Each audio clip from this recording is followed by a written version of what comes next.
ဒီနေ့မှာတော့ကျွန်တော်တို့ပြောပြပေးသွားမယ့်အကြောင်းအရာကကျွန်တော်တို့ရဲ့ TNFR 2ကို TNFR AI ကိုဘယ်လိုမျိုးခုချိန်ဒီမလို့သုံးရမလဲဆိုတာမသိသေးတဲ့သူတွေအတွက်ပြောပြပေးသွားမှာဖြစ်ပါတယ်။အရင်ဆုံးကျွန်တော်တို့က TNFR AI ကိုသုံးမယ်ဆိုရင်ကျွန်တော် TNFR website ကိုတစ်ချက်သွားပါမယ်။ကျွန်တော်ရဲ့ website ကို TNFR ကို browser မှာ TNFR.app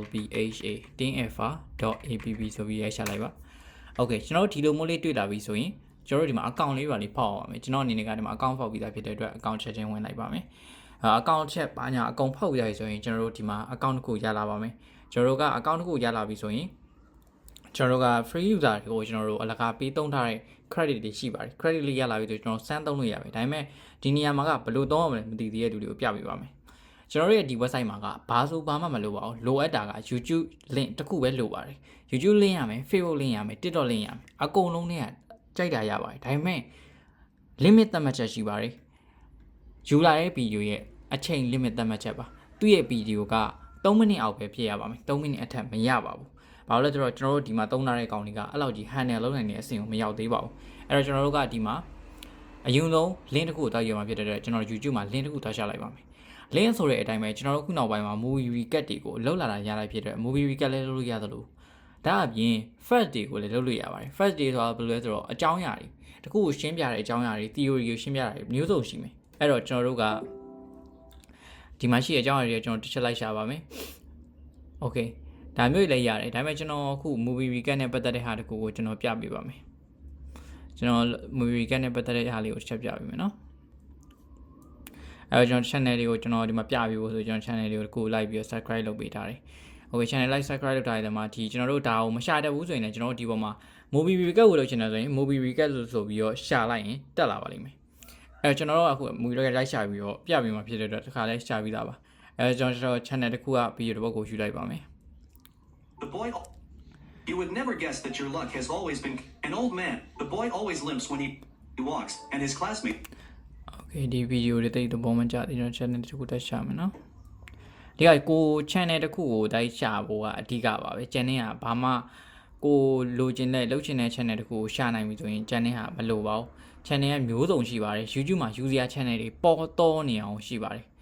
အဲ့တော့အဓိက channel ရှာဖို့ပါပဲအဲ့တော့ကျွန်တော် channel တစ်ခုကိုကျွန်တော်မြန်လေးရှာလိုက်မယ်နော် Okay မတွေ့ပြီ Okay သူ channel ကနေ video တစ်ပုဒ်ယူလိုက်မယ် This man stayed Okay ကျွန်တော်တို့ဒီ video ကိုကျွန်တော်တို့က recap လုပ်မယ်အဲ့တော့ကျွန်တော်ဒီကောင်းကိုယူလိုက်မယ်နော် Okay ယူပြီးလိုက်ဆိုကျွန်တော်တို့ရဲ့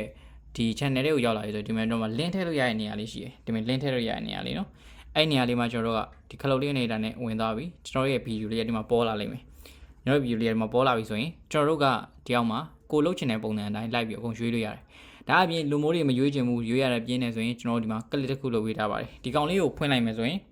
အဲ့ကောင်လေးကိုဖွင့်လိုက်မယ်ဆိုရင်ကျွန်တော်တို့ကတချို့ကိစ္စတွေကိုရွေးချယ်စရာမလိုတော့ပါဘူး Okay ဒါဆိုရင်ကျွန်တော်တို့ ratio မူရင်း video ရဲ့ ratio ကိုကျွန်တော်ရွေးပေးသွားမယ်ရွေးပေးသွားပြီဆိုရင်အတန်ကိုလည်းရွေးပေးထားမယ်အတန်ကိုကျွန်တော်ရွေးပေးထားတဲ့ကောင်ကိုမင်္ဂလာပါဒီကောင်ကိုမကြိုက်ဘူးကိုကြိုက်တဲ့ကောင်ရွေးချယ်မယ်သူရတယ်ကျွန်တော်ဒီမှာအတန်ပေါင်းဆိုနားထောင်ကြည့်လို့ရတယ်ကျိုးနားထောင်လို့ရတယ်စမ်းတက်ကိုကျွန်တော်ရွေးလိုက်မယ်ရွေးပြီးသားဆိုရင်ကျွန်တော်တို့ကဒီမှာ target language ရှိမယ် target language ကကျွန်တော်တို့ကဒီမူရင်း video ကဒါအင်္ဂလိပ်စကားပြောတဲ့ video တစ်ပုဒ်ဖြစ်လိမ့်မယ်ဒါပေမဲ့တခြားဘာသာစကားပြောလဲဆိုလည်းရတယ်ဒါအပြင်ကျွန်တော်တို့က target language ကကျွန်တော်ဘာသာကိုမြန်မာဘာသာနဲ့ပြန်လို့ရတာမဟုတ်ဘူးအဲ့တော့အင်္ဂလိပ်ကိုပြန်မလားထိုင်းကိုပြန်မလားဂျပန်ကိုပြန်မလားအကုန်လုံးပြန်လို့ရတယ်အင်္ဂလိပ်စကားပြောထားရည်ဘာလို့အင်္ဂလိပ်လိုပြန်မှာလဲလို့ပြောတဲ့နေရာမှာပြောတဲ့တခုရှိတာကသူ့မူရင်းမှာပြောထားတဲ့အင်္ဂလိပ်စာသားအတိုင်းပြန်ပြီးတော့ထုတ်ပေးပါမှာမဟုတ်ဘဲနဲ့ကျွန်တော်တို့ကစာသားတစ်ခုကိုပြန်ပြီးတော့ script ပြန်ရေးပြီးတော့ထုတ်ပေးတဲ့သဘောပါအဲ့ဒါကြောင့်မလို့ကျွန်တော်တို့ကအင်္ဂလိပ် video ခိုးပြီးတော့အင်္ဂလိပ် video တစ်ခုကိုယူပြီးတော့ကျွန်တော်တို့ရဲ့တခြား social media platform တစ်ခုပေါ်မှာပြန်ပြီးတော့ recreating ပြန်လုပ်တဲ့ပုံစံနဲ့လုပ်လို့ရပါတယ် Okay ကျွန်တော်တို့ဒါရွေးပြီးသားပြီဆိုရင်ကျွန်တော်တို့ကဒီမှာ character ရွေးလို့ရပါသေးတယ်ဒါအောက်မှာစကားပြောတဲ့ talking avatar လေးတွေပါ Okay ကျွန်တော်ဒီကောင်လေးတစ်ကောင်ရွေးလိုက်ပဲကိုကြိုက်တဲ့ကောင်လေးပြောလို့ရပါတယ်ဒီကောင်လေးတွေကဒီညာဘက်ကအောက်ဖက်တောင်လေးမှာကျွန်တော်စကားပြောတဲ့ကောင်လေးပေါ်လာပါလိမ့်မယ်ပြီးရင်ကျွန်တော်တို့က logo ထည့်လို့ရပါတယ်ကိုပိုင် logo ကိုယ့်ရဲ့ channel logo ဒီမှာကိုယ့်ရဲ့ဖုန်းထဲမှာရှိတာရယ်ဆိုရင်ထည့်လို့ရပါတယ်ပြီးရင်ကျွန်တော်တို့ကဒီမှာ logo ရဲ့နေရာရွေးလို့ရပါတယ်ဒါကကျွန်တော်ဘယ်ဘက်တောင်ကိုရွေးထားတာပါဘယ်ဘက်တောင်မှာ logo ထားမယ်ရွေးလို့ရပါဒီမှာညာဘက်ကိုလည်းရွေးလို့ရတယ်ကြိုက်တဲ့ဘက်ကိုရွေးလို့ရတယ်ကျွန်တော်ကဒါဘယ်ဘက်တောင်မှာကျွန်တော်ထားတာပါအဲ့တော့ကျွန်တော်ညာဘက်ကိုတောင်းထားပြီးတော့ကျွန်တော်ဒီမှာဒီကကျွန်တော်ရဲ့ copyright လေးလုပ်ဖို့အတွက်ထည့်ပေးထားတဲ့ feature တွေပါ Okay ကျွန်တော်ဒီ feature တွေအကုန်လုံးဖွင့်ပေးဖို့လိုအပ်ပါတယ်ဒါမှလည်းကျွန်တော်တို့ကသူများ video ကနေယူပြီးပြလုံးထားပြတဲ့အတွက် copyright လုပ်အောင်ဒါတွေလုပ်ပေးဖို့လိုပါတယ်အဲဆိုရင်ကျွန်တော်တို့ဘာမှ edit ရမလို့တော့ဘဲနဲ့တစ်ခါလေးတင်လို့ရတဲ့ video တစ်ပုဒ်ကိုရအောင်လုပ်ပေးမှာပါ ပြီးတော့ကျွန်တော်အောက်က custom brewer mask ဆိုတဲ့ကောင်ရှိပါတယ်အဲ့ကောင်ကဘာလို့လုပ်တာလဲဆိုတော့ဒီကောင်လေးကိုဖွင့်ပေးတာမယ်ဆိုရင်ဒီမှာပေါက်လေးကိုမြင်နေရပါလိမ့်မယ်အဲ့ပေါက်လေးက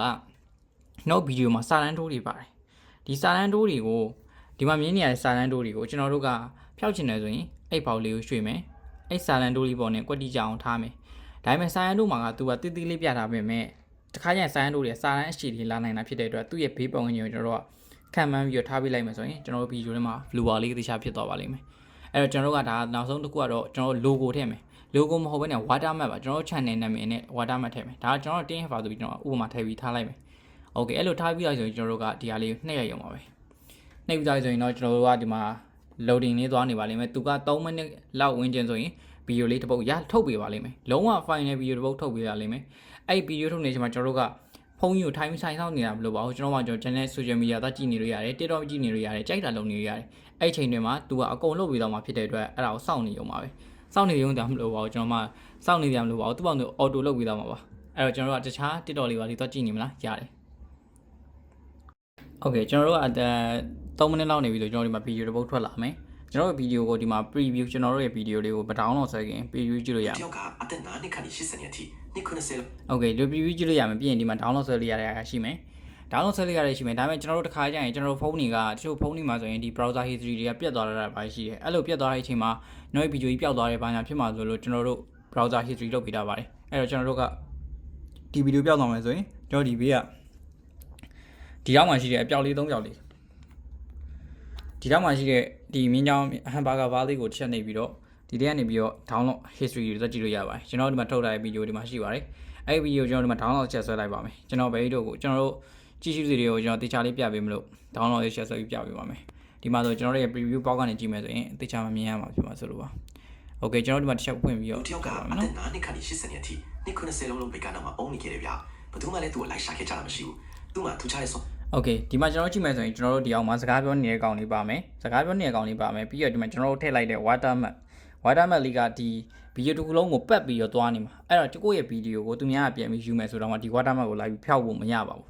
ပြီးတော့သူ့ရဲ့ဗီဒီယိုမှာပြောနေတဲ့စကားပြောနေတဲ့စာတန်းတို့လည်းလုံးဝပျောက်သွားပါပြီပြီးတော့ဒီဘက်မှာကျွန်တော် logo ပါလာပါမယ် logo ပါလာပါမယ်အဲ့တော့ကျွန်တော်ဗီဒီယိုလေးတစ်ချက်ကြည့်လိုက်အောင် အားရှိလို့လုံးမဟုတ်ပါဘူးသူ့အဖေကအရန်ပေါ်စားလို့လောပါ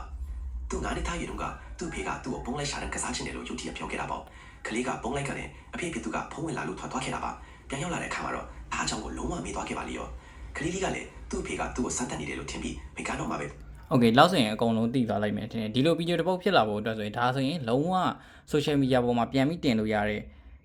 version တစ်ခုဖြစ်သွားပါပြီဘာမှထပ်ပြီးလုပ်ကြမလို့ပေါ့ဒီကနေ download ဆိုပြီးတော့ TikTok မှာကောက်တင်လိုက်ရုံပါပဲ TikTok မှာတင်မလား Facebook မှာမတင်မလားဒီအအောင်မှာကျွန်တော်ခုလက်ရှိ user လည်း100ကျော်ရှိပါတယ် user 100ကျော်ထဲမှာလည်းအောင်မြင်နေတဲ့ကျွန်တော်